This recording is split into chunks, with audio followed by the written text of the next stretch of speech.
kape, tuyo at sinangag, dilis na binasa at prito tinapa, sawsawang suka, bawang at paminta. Ganyan ang almusal na nakakagana. Nilagang ito, kamatis na may asin. Ganyan ang maraming kombinasyon sa pagkain. Isda, manok, karne, sadyang mahal ngayon.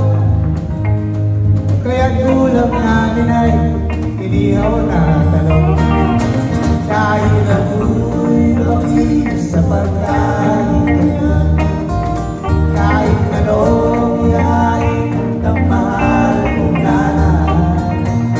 Hindi ko na kailangan pa tinidor at kutsara, pagkamay mas mainam pa. Sardinas na hapone, tinudang lang sa tindahan. Tubis ng pansan, sa kape ay sinasawsaw. Presyo ng bilihin, hindi na makaya. Ito't nagtsatsaga sa tuyo at pinapa. Dahil ako'y laki sa pagkain,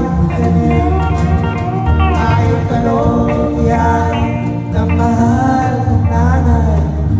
Hindi na kailangan pa tinidor at kutsara, pagkamay mas mainam pa.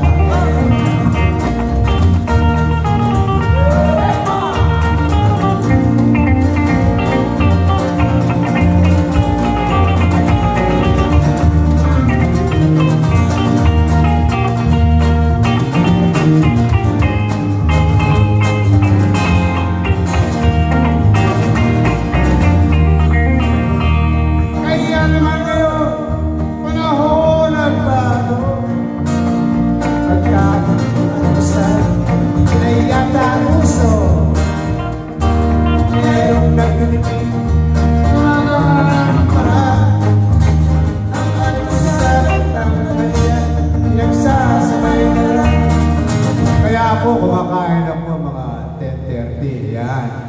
Sabayan, para makatipid tayo sa mga mga bilihin. Almusal tanghalian sabay sa English brunch. Sa Tagalog, al-tap. Almusal tanghalian. Pag may ulam, okay, al-tap. Pag walang ulam, al-tap ina. Dahil ako'y sa pagkain ganyan. Dahil ako'y iyahin ang mahal kong nanay.